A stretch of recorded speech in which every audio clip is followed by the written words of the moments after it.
Hi Tamers, TC Tree here. I figured I'd do one of these ruling videos to help prepare myself and hopefully prepare all of you for the new BT16 format and for pre-release. I'm really excited to be doing one of these for the first time, and hopefully you'll learn something new or at least find it interesting. As you can see, there's a lot to cover, and in fact this might be split up into two videos, but there's so much to cover.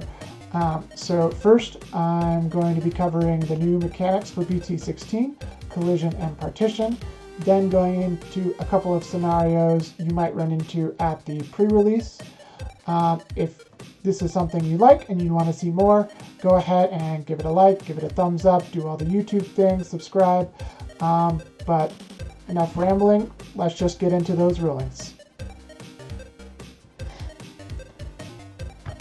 Alright, so the first rulings we're going to be looking at all have to do with Partition, which is a new keyword effect tied to cards with DNA Digivolution requirements in BT16. The reminder text of Partition reads, when this Digimon, which each of the specified Digivolution cards would leave the battle area, other than by your effects or a battle, you may play one each of the specified cards without paying the costs. So, there's a lot to dig into there, but as a basic level, it's pretty easy to get a grasp on. Let's take BT16 Imperialdramon, for example. Both its DNA Digivolution requirements and its Partition requirements require a blue level 4 Digimon and a green level 4 Digimon. So when you DNA Digivolve into Imperialdramon, those Digimon will become Digivolution cards of Imperialdramon, and then later, if Imperialdramon would be removed from the battlefield by an effect, or by the game rules, like by DP reduced, then Partition will trigger, it'll interrupt that effect, you will get to play out those blue level 4 Digimon and the green level 4 Digimon, and then that effect will continue, and Imperialdramon will be deleted or bounced or removed from the battle area. So this helps mitigate one of those inherent risks about DNA Digivolution, that it just makes it more susceptible to removal because you're taking two Digimon and you're combining them into one Digimon, and it's easier to remove one Digimon most of the time. But in this case, if that Digimon gets removed, at least you're getting back those two material that you used to DNA Digivolve. However, there are some particulars about Partition that I wanted to look over just to make sure everyone's on the same page. Okay, so firstly, I want to go over a couple notes about the trigger requirements for Partition. One that you saw at the beginning is just like DNA Digivolution, you don't need to have exactly that color to Partition.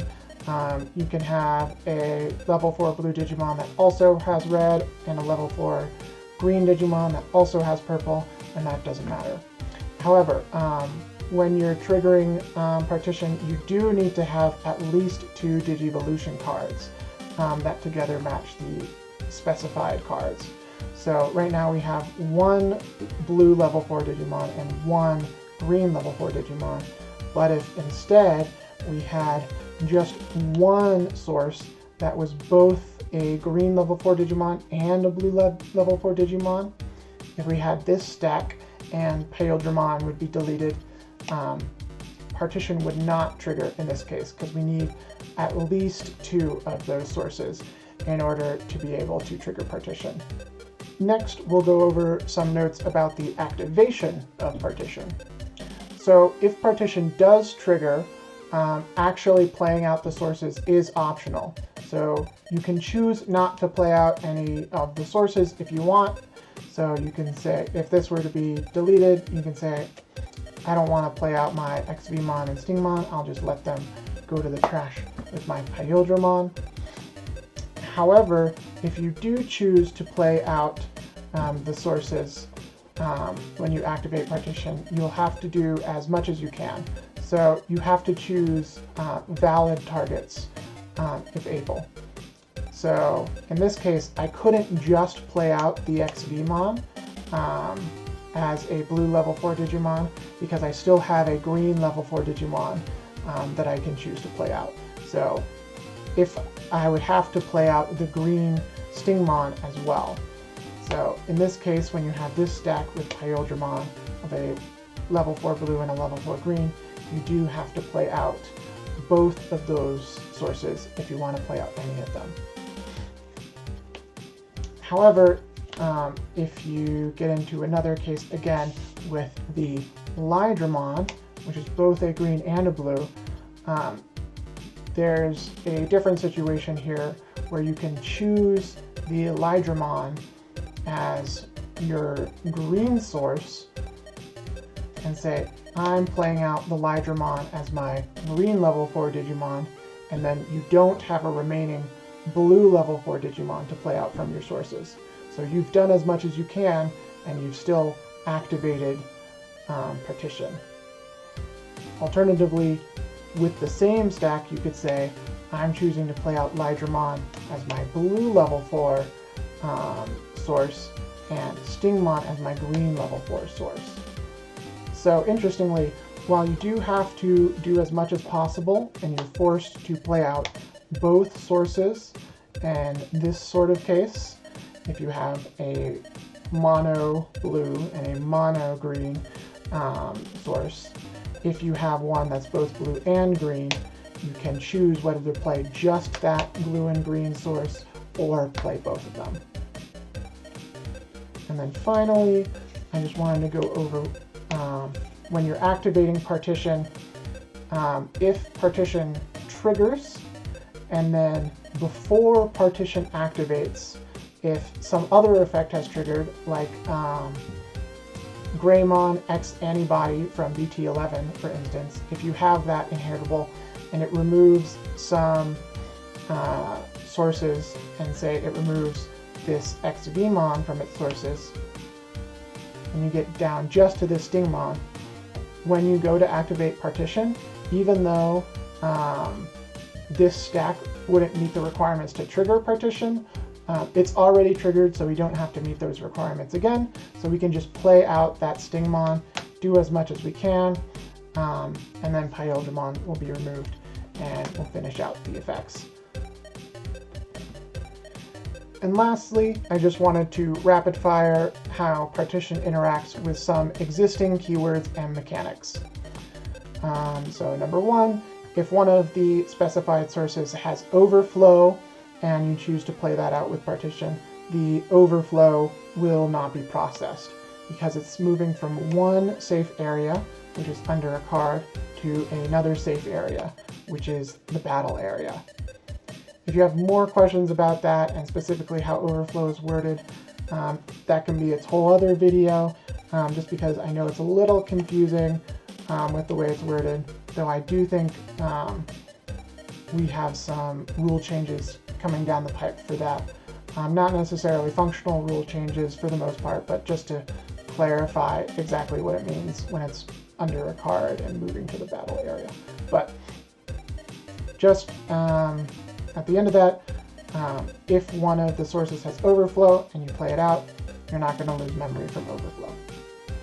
Secondly, if a Digimon with Partition is used as part of a further DNA Digivolution, Partition won't trigger, since technically no Digimon are leaving the battle area. So let's say I can Digivolve my Imperialdramon into a Rapid X, and then I'll play out my SlashAngemon, and then use both of those to DNA Digivolve into a Chaosmon.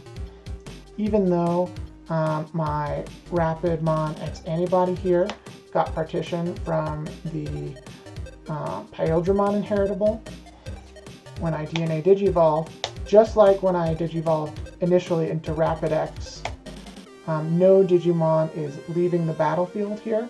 We're just becoming a new Digimon. So since nothing's leaving the battlefield, there's nothing for Partition to trigger. Just like when I initially Digivolved on top of the Imperialdramon, Partition didn't trigger because no Digimon was leaving the battlefield.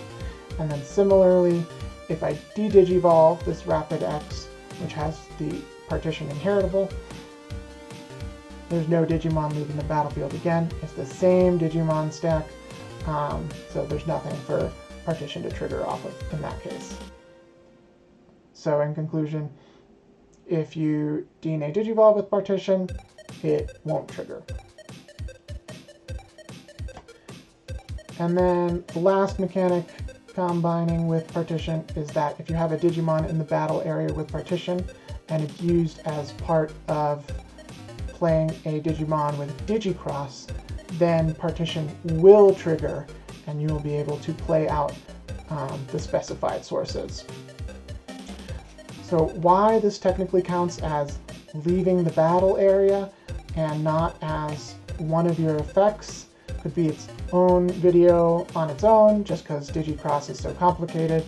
But basically, it's just you put when you're putting cards under the card you're playing for Digicross, you're putting them under before it's played, so that means it's leaving the battle area, so that'll trigger Partition. And since Digicross is not an effect, it's technically a game rule. So in the same way that when Imperialdramon gets lowered to 0 DP, that'll trigger Partition, because removing a Digimon for having 0 DP is a game rule, not an effect. Because Digicross is a game rule and not an effect, you'll still be able to trigger Partition and play out those sources. But yeah, Digicross is a weird one, could be its whole video, but ultimately, if you're Digicrossing with Partition, you'll be able to play out those sources. And then finally, the last ruling I wanted to cover with Partition is specific to the pre-release. So when you're doing pre-release, you're allowed to ignore color requirements for Digivolution costs. So right now, the Imperialdramon can regular Digivolve on a blue level 4 or a green level 4, so it can go on this XVmon, and it can go on the Stingmon, but for pre-release only, it could go on something like this Darugamon, which is neither blue or green. It's still a level 4, so you still have to do the level or other like name requirements, but you can ignore the color requirements for Digivolution. And the same thing works with DNA Digivolution. So if I had my XVmon and my Darugamon, if it's pre-release again, I can choose to put the Darugamon on top and the XVmon on bottom and DNA Digivolve into that. It doesn't matter since the color requirements don't apply, so I can put them in any order I want. However, Partition is not a Digivolution requirement, so you must obey the color requirements when doing Partition. So that means if this Imperialdramon with this stack were to be bounced or deleted or something else to be removed from the battle area, Partition would not trigger in this case. So if it's being bounced to my hand, it'll be bounced to my hand and I won't be able to trigger Partition and those will go to the trash. So it's a little bit of a womp womp for pre-release with Partition, unfortunately. So just keep that in mind when you're going into it this weekend. Alright, so the next set of rulings we're going to look at all have to do with Collision, which is a new keyword effect from BT16, mainly focused in the new Darugamon line. The text of Collision reads, during this Digimon's attack, all of your opponent's Digimon gain blocker, and the opponent blocks if able. So in the usual case, we have our Darugamon here, the Dorumon and the Dorimon, all from BT16. So when we attack with our Darugamon, which has Collision, that will now, your opponent's Digimon have blocker if they didn't have blocker before. So we'll go through to the block step. My opponent is forced to block, but they can choose whether to block with the Wormmon or the Vmon. Let's say they choose to block with the Vmon. I'll rest it like normal. They'll do the battle, and Vmon will be deleted and go to trash.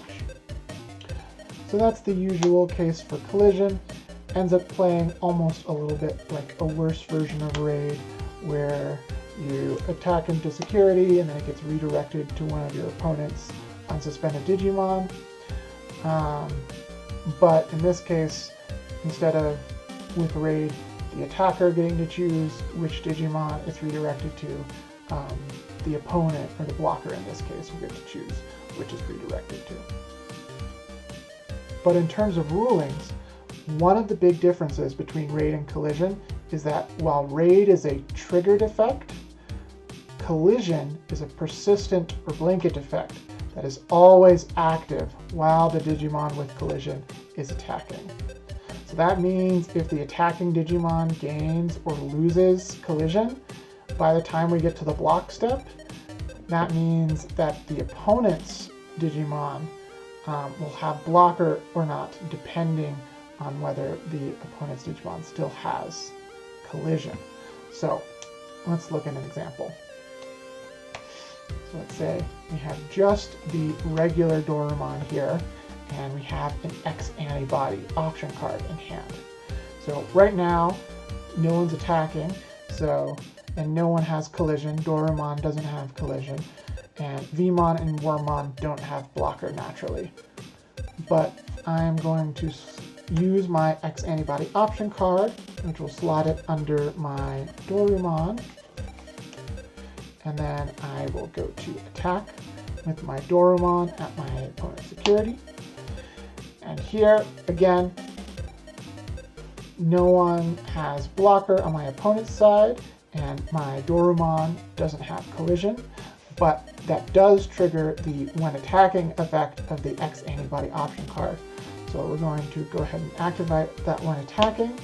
That'll let the Dorumon evolve into a Digimon with an X antibody trait. So we'll digivolve into the Darugamon, which does have Collision now. So even though the Dorumon didn't have Collision at the start of the attack, now the Darugamon does have Collision, and the opponent's Digimon now gain blocker because the Digimon with Collision is attacking. So we'll go through the rest of the attack, go to block step. We'll say that the opponent doesn't want to lose the Wormmon, so they're going to block with the Vmon because they're forced to block. So rather than blocking with the Wormmon, they'll block with the Vmon. The Vmon will be deleted in the battle and go to trash. And so, just like if the Digimon gains Collision, the opponent's Digimon gain blocker during the attack, it's the same as if the attacking Digimon loses Collision. So let's say in this case, the Wormmon is already suspended for some reason, and we're going to attack into the Wormmon with Darugamon. So the opponent might be thinking, well, I'm forced to block anyways, and I want to keep this Wormmon. Your Collision is giving my Vmon blocker, so I'm going to go ahead and block with that. But in this case, we're going to use our when attacking effect of the X antibody again to go from Darugamon, which has Collision, into the BT16 Greymon, which doesn't have Collision. So now, when we get to the block step, none of the opponent's Digimon have blocker, so the Vmon won't be able to block anymore. So the Greymon will run over the Wormmon, and that'll be deleted and go to trash. And then lastly, I wanted to cover an interaction when you have a Digimon with Collision and your opponent has a Digimon which is immune to effects. So we have Magnamon X Antibody here, which on our opponent's last turn used the when digivolving. So now it's immune to all of our effects. So what happens when I attack with my Darugamon, which has Collision? So now that it's attacking, all of my opponent's Digimon gain blocker. So the Wormmon will gain blocker. However, the Magnamon X Antibody is affected by the Darugamon effect. So it isn't affected by Collision, so it won't gain blocker. Then we'll go through the attacking timings, and then we'll reach the block step. And since Darugamon still has Collision, the opponent will still be forced to block if able. So that part of collision isn't working on the Digimon, it's actually affecting the opponent themselves. And on top of that, Magnamon X Antibody has blocker printed on the card. So even though it's not being given blocker by collision, the opponent is still forced to block if able, and they have a blocker. So they're going to be forced to block our Darugamon with their Magnamon X Antibody. Now obviously our Darugamon is going to be deleted and put into the trash because the Magnamon X Antibody is much bigger, but now you have a free path to their security, or if you want to swing into the Wormmon or the X Antibody, you can do that as well. So just one thing to remember, when the opponent's Digimon has immunity from Digimon effects, that will stop them from gaining blocker from collision, but that won't stop the requirement of the opponent needing to block. So this will probably come up with Magnamon X Antibody a lot specifically because it is immune, but it does still have blocker printed on the card. Okay, so moving on, we're going to be looking at the new Pharoahmon from BT16. This ruling is going to be pretty straightforward, but it's something that might trip you up at pre-release, so I wanted to mention it. So we're going to be looking specifically at Pharoahmon's on play when digivolving effect, which simply reads delete one level 4 or lower Digimon. And notice that nowhere in that effect does it say you may, and because of that, this effect is mandatory. So if your opponent happens to have no level 4 or lower Digimon, and you go ahead and you play your Pharoahmon or you digivolve into your Pharoahmon, you still have to do the when play and when digivolving effect, so you're going to be forced to delete your own level 4 or lower Digimon if you have it. So just keep that in mind when you're playing the Pharoahmon for pre-release, because it's really good if your opponent has a level 4 or lower, but if you just play it thinking, I just need a body, and your opponent doesn't have it, you're gonna be sad when you have to delete your level 4 or lower. So with the spotlight on DNA Digivolving that's in this set, we get a new set of option cards that help with DNA Digivolving. So each option follows the same format, allowing you to play one of the level 4 partner Digimon before DNA Digivolving 2 of your Digimon along with a bonus effect that's unique to each Digimon. So let's take this Invincible Dragon Insect Fusion, for example. Let's say I have this XVmon already on the field, and I use the Invincible Dragon Insect Fusion option card, which reads, you may play one XVmon or Stingmon from your hand without paying the cost. I'll go ahead and play that Stingmon. Then 2 of your Digimon may DNA Digivolve into a Digimon card into your hand. So we'll take our 2 Digimon and DNA Digivolve into the Imperialdramon in our hand. And then until the end of your opponent's turn, the Digimon this effect DNA Digivolved can't be deleted in battle and gains blocker. So great, you're able to have 1 Digimon on field using this option card. You're able to play a new Digimon and then DNA Digivolve all in one go. However, one important thing to note is that even though I played the Stingmon from hand using the option, that will trigger the on-play effect of the Stingmon.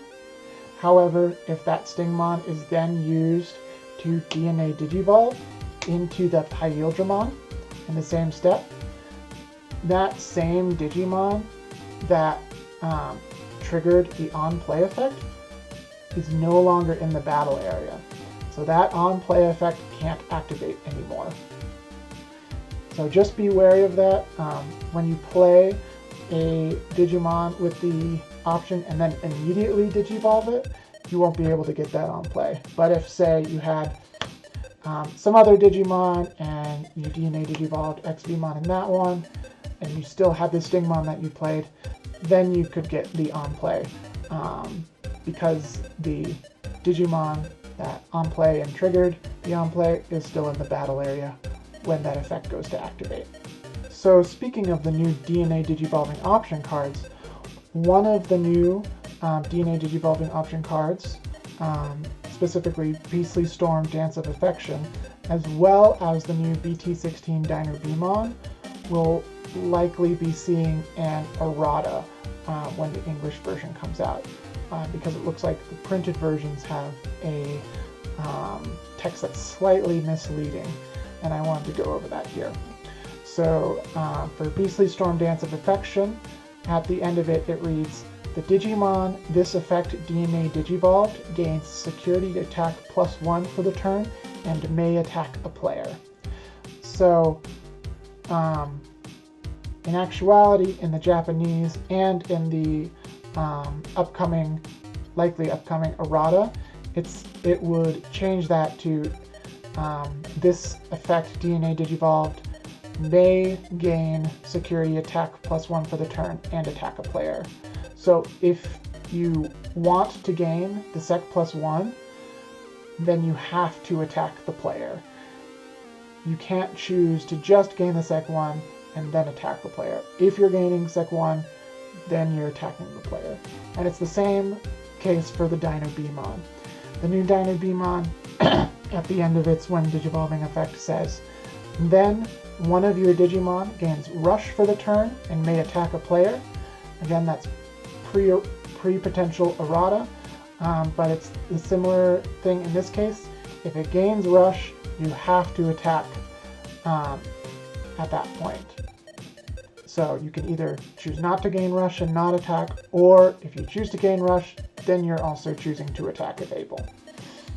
And so, like I said, it's already been updated on the official card text on Bandai's site, but unfortunately it looks like the printed versions do have this misleading wording. So just be on the lookout for that when you're using Beastly Storm Dance of Affection or the new Dinobemon.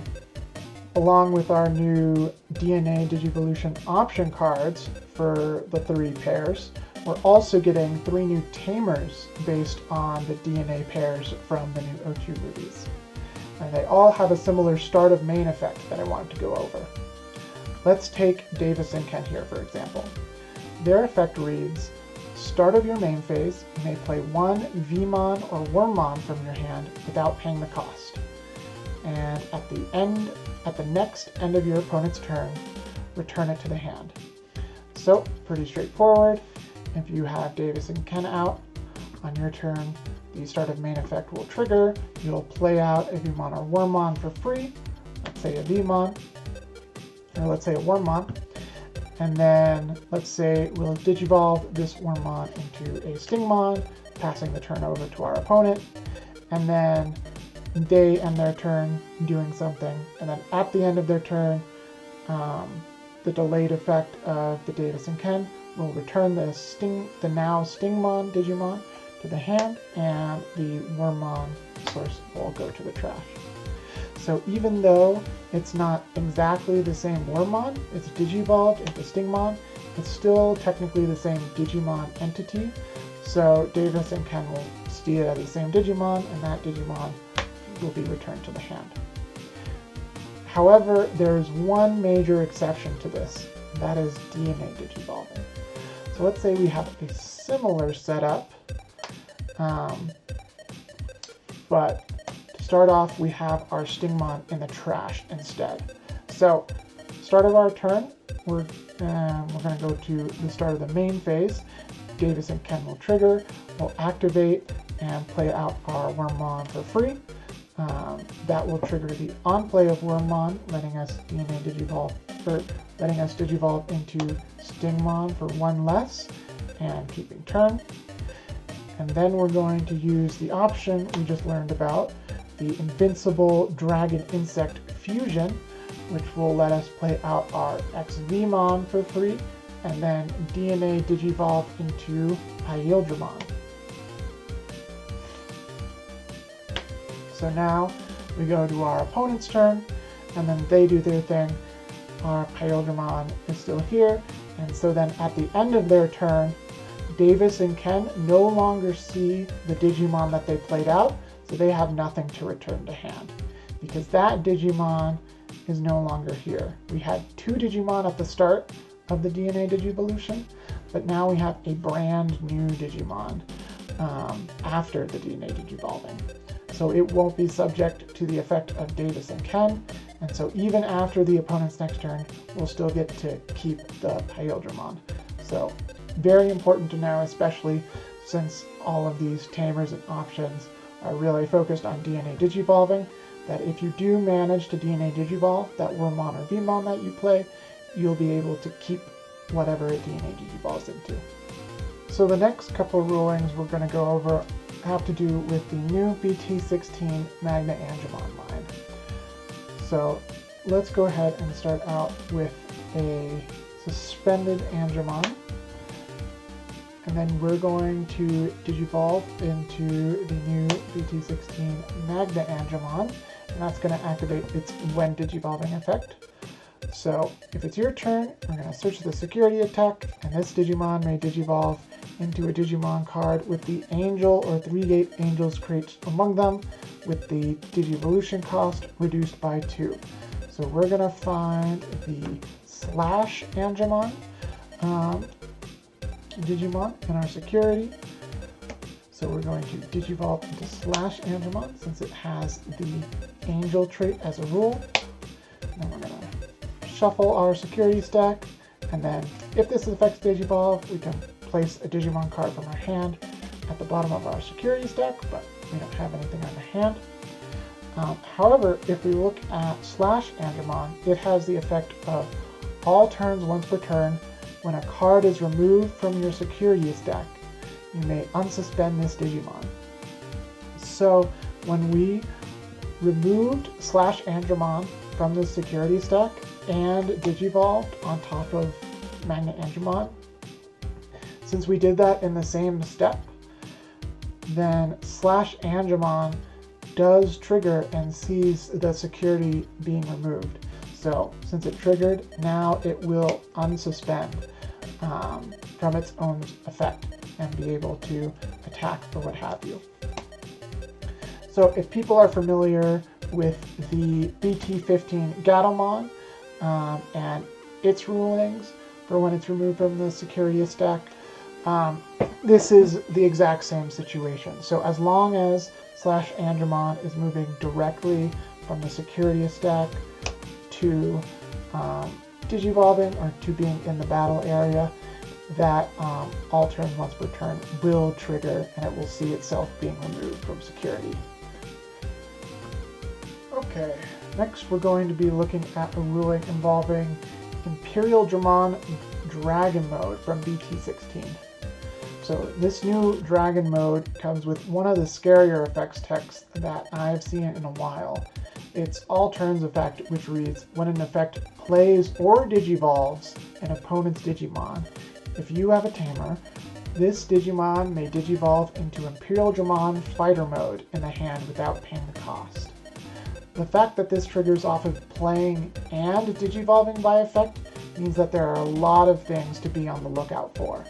And that's going to include all of your classic things you were looking out for Biting Crush and the Leviamon matchup, including Partition now, since that's going to be playing out Digimon by effect, as well as anything that Digivolves by effects now, such as all your trainings. Those are Digivolving by effect, and so that's going to be triggering your Imperialdramon Dragon Mode. And one specifically that I wanted to point out that might frequently come up and people don't realize is that Blast Digivolving, or using Ace Digimon, counts as Digivolving by effect. Because unlike other named ways to Digivolve, like Burst Digivolve or DNA Digivolve, Blast Digivolve is its own keyword effect. And because it's an effect, it is Digivolving by an effect. So let's see that in action here. So we've got our Imperialdramon Dragon Mode, and we've got our Davis and Ken in the battle area, and our opponent has a level 5 Digimon. So we're going to attack with our Dragon Mode, and our opponent isn't familiar with this ruling situation, so they're going to decide to use the Blast Digivolve effect and Digivolve into their Pharoahmon Ace. And so now we have two effects that are pending activation that have triggered. We've got the when Digivolving effect of our Pharoahmon Ace, and we also have the all turns effect of the Dragon Mode. And because Dragon Mode is attacking and it's turn player, the Dragon Mode effect will have turn player priority. So that means it's going to Digivolve into Fighter Mode. And then, since it Digivolved into Fighter Mode, that's going to trigger Fighter Mode's when Digivolving effect. And since the when Digivolving effect is the latest effect that is triggered, that is going to activate first, before the Pharoahmon Ace's effect can activate. And so Fighter Mode's when Digivolving effect reads, return one of your opponent's Digimon with as many or fewer Digivolution cards as this Digimon to the bottom of the deck. So the Pharoahmon Ace and the Magnamon, or the SlashAngemon, have as many or fewer Digivolution cards, so that Fighter Mode effect is going to activate first. You're going to bottom deck that Pharoahmon Ace for the opponent. That SlashAngemon in the sources is going to go to the trash, and that Fighter Mode is going to keep on going, but the Pharoahmon Ace effect no longer has a Pharoahmon Ace to activate that effect, so it's just going to do nothing. Alright, and that will do it for part 1 of the BT16 rulings. Yes, I said at the beginning, there might be a lot of rulings, and after going over the footage, there's just too much to cram into one video. So for this video, I tried to focus on the new mechanics, collision, and partition, as well as some rulings that I thought would be pretty relevant for the pre-release coming up this weekend. And then for part 2, we're going to be looking at some of the more niche or constructed specific interactions, as well as the 2 secret rares of the set, the Rapidmon X Antibody and the Magnamon X Antibody, more in depth. So if you're looking forward to that, please hit that subscribe button, ring that bell so you don't miss that notification. If you like this video, go ahead and give it a thumbs up. If you didn't like this video, go ahead and leave a comment telling me how I can improve. And also, if you saw anything wrong or you had any more questions about any interactions or rulings with BT16, feel free to leave them in the comments. I'll try to answer as many as I'm able to. But for now, this has been TC Treat. Thanks so much for watching the video, and I'll see you next time.